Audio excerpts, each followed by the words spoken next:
Madame, mademoiselle, monsieur, bonjour et bienvenue dans ce magazine où nous poursuivons notre découverte des livres de Samuel avec la professeure Béatrice Wary, professeure d'exégèse à l'Institut catholique de Paris et qui a publié aux éditions Peters ce livre « Le temps qui compte ». Béatrice Wary, bonjour. Bonjour. Nous poursuivons. Nous nous enracinons dans ces livres de Samuel. Peut-être reprendre, donc, vous m'avez dit que les livres de Samuel, dans l'émission précédente, eh bien voilà, il y avait un continuum avec les chapitres qui précédaient, et à la fin des livres de Samuel, quelque part, ça va être repris dans les livres qui suivent. Donc on sent que c'est articulé. Absolument. Les livres de Samuel constituent d'abord un ensemble dont les manuscrits ne sont pas séparés. Il n'y a pas un Samuel, deux Samuel, il y a Samuel, en fait, qui a été coupé en deux plus tardivement, et qui forme donc un vaste ensemble narratif qui commence. Alors je vous propose qu'on, de manière assez libre, on suive la séquence de l'histoire, puisque c'est une grande histoire qui nous est racontée. Donc l'histoire commence par la naissance du prophète Samuel. Donc vous savez cette histoire d'une mère stérile, d'un enfant qui naît et qui va être offert au temple, et qui va devenir prophète, après cet appel à 3 reprises une nuit, et qui va être choisi par Dieu, envoyé par Dieu, pour choisir le premier roi d'Israël. Donc il y a une première partie, les 7 premiers chapitres, qui sont l'histoire de ce dernier des juges, dernier des chefs politiques et prophètes, qui va choisir le premier roi, Samuel. Et puis, au chapitre 8, le peuple vient grogner aux oreilles de Samuel, en disant « Écoute, voilà, tes fils ne suivent pas ton chemin, toi tu es un homme droit, mais pas eux, et donc on ne veut pas qu'ils deviennent nos leaders, et on voudrait un roi. Les autres nations ont un roi. Un roi, c'est pratique, c'est-à-dire que quand on est attaqué, on sait qu'il va nous mener à la guerre, le roi il est là, on sait qu'il sera son descendant, c'est son fils, les autres nations ont des rois, on veut un roi. » Alors vous comprenez, le problème c'est que le roi d'Israël, c'est Dieu. Du coup, pour le peuple, demander un roi, donc Samuel a commencé à mal le prendre parce qu'il s'est dit, mais c'est moi c'est mon autorité sur eux qui remettent en cause. Dieu lui dit, non, laisse, c'est moi dont ils ne veulent plus que je règne sur eux. Autrement dit, au début de ce livre de Samuel, il y a une conception assez critique de la royauté. Qu'est-ce que le peuple veut en demandant un roi, lui dont le roi est Dieu? Bon, donc Dieu dit à Samuel, vas-y, fais-leur un roi, et il choisit. Donc il y a tout un ensemble de chapitres qui racontent cette transition vers la royauté autour du premier qui est choisi, qui est Saül. Alors Saül, c'est un personnage qui devient un peu roi malgré lui, et voilà, qui est un roi par son père, par Samuel, pardon, et puis qui très rapidement se révèle un roi inconsistant, qui n'a pas l'étoffe d'un chef. Et il fait un certain nombre d'erreurs, qui fait que, à un moment, Dieu dit à Samuel, je me repens de l'avoir fait roi. Alors ça, c'est intéressant parce que ce repentir de Dieu qui nous étonne, nous, puisque nous sommes habitués dans des conceptions occidentales, matinées de grec, que Dieu soit omniscient, et du coup on se dit, mais Dieu se rend compte qu'il s'est trompé, qu'est-ce que ça peut signifier? Donc voilà, en fait, ce repentir de Dieu, on le trouve, il est présent dans le texte, à chacune des grandes institutions que la Bible pose dans les relations des humains avec Dieu. Dieu crée le monde, puis s'en repent au moment du déluge, avant de faire repartir sa création grâce à Noé. Dieu conclut l'alliance, puis le peuple est infidèle avec le veau d'or, et Dieu se repent, veut briser l'alliance et la repasse. Dieu choisit un roi, il se repent, et il choisit un autre roi qui va être le bon. Comme s'il y avait un recul d'Israël sur les questions, sur les institutions en fait, et sur la faillibilité humaine. À chaque fois que Dieu fait un projet avec Israël d'une certaine manière ou d'une autre, ça capote, et à cause du peuple. Et ça capote à tel point que Dieu dit, c'est pas possible, c'est pas possible. Donc ça peut pas continuer comme ça. Et puis, finalement, Dieu revient de son regret et relance de manière nouvelle cette institution, la royauté ici par exemple, avec un roi selon son cœur. Et à ce moment-là, le projet peut se déployer.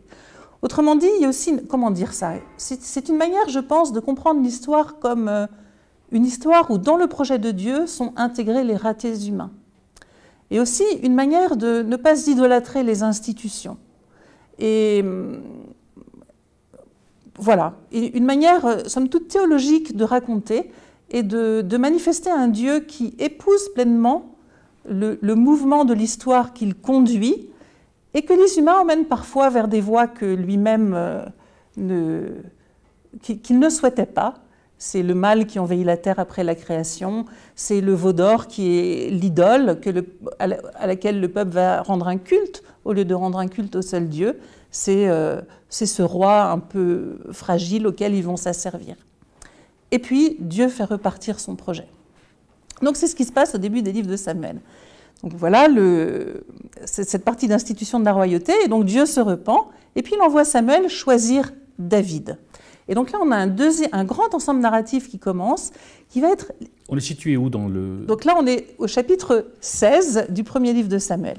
Et donc du chapitre 16 jusqu'à la fin du premier livre, au chapitre 31, il se passe ceci que... on va voir à la fois l'histoire de Saül, qui est toujours roi, et qui sait que c'est un roi répudié, et puis l'histoire du jeune David, qui n'est pas encore pleinement roi, puisque Saül est toujours sur le trône, qui sait qu'il va devenir roi, mais qui ne sait pas comment. Et du chapitre 16 jusqu'au chapitre 31, on a une sorte de course-poursuite entre David et Saül, c'est-à-dire qu'au début, David va arriver à la cour de Saül, va vaincre Goliath. Très rapidement,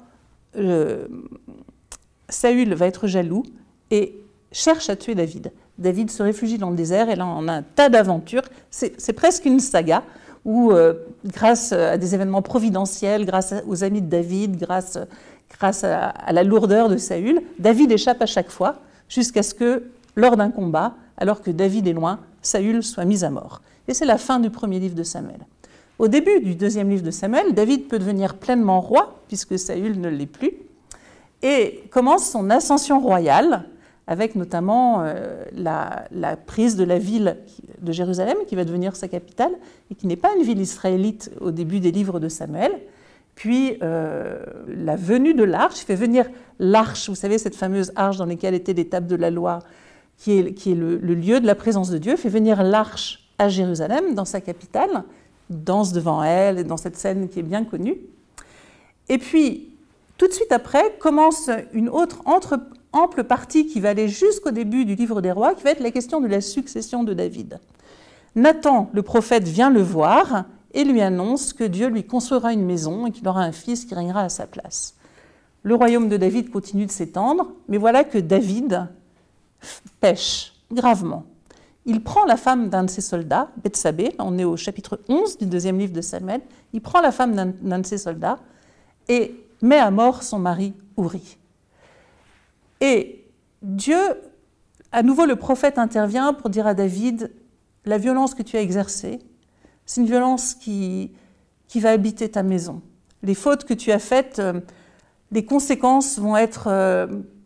il y a quelque chose, par ta faute, par ton meurtre, tu as atteint quelque chose dans ta maison. Et cette violence va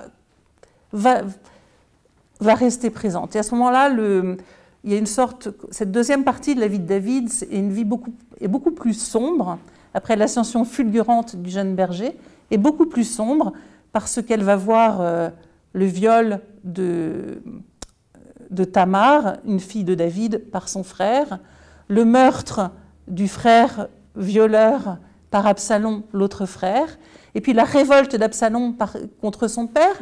Absalom va vouloir prendre lui-même le pouvoir, il va chasser David de Jérusalem, on va voir David fuir, quitter Jérusalem en pleurant avec son armée, et puis loin de Jérusalem, un affrontement entre Absalom et l'armée de David, l'armée d'Absalom et l'armée de David, qui va voir la mort d'Absalom, le chagrin de David qui ne se remet pas de la mort de ce fils qui pourtant voulait prendre son pouvoir, et puis des divisions dans le peuple, un recensement que va faire David et qui va aboutir, qui va être aussi néfaste pour le peuple. Et le deuxième livre de Samuel s'achève sur une sorte d'événement proleptique, puisque David achète un champ qui va être le lieu où Salomon, son fils, construira le temple. C'est la fin du deuxième livre de Samuel, et puisque ça déborde un peu, je vous disais, au début du livre des rois, on va retrouver David alité, vieux, et les 2 premiers chapitres des livres des rois racontent les circonstances de la venue au trône de Salomon, à nouveau dans un affrontement entre 2 fils de David, puisqu'Adonias veut prendre le trône de son père, et que Bethsabée, la mère de Salomon, magouille avec le prophète pour que Salomon, qui est choisi par Dieu, devienne le roi. Voilà où ça, et David meurt suite à cela. On est en pleine intrigue. Je propose de poursuivre cette réflexion dans la prochaine émission. Merci à vous. Nous arrivons au terme de celle-ci. Merci de votre fidélité et je vous dis à très bientôt.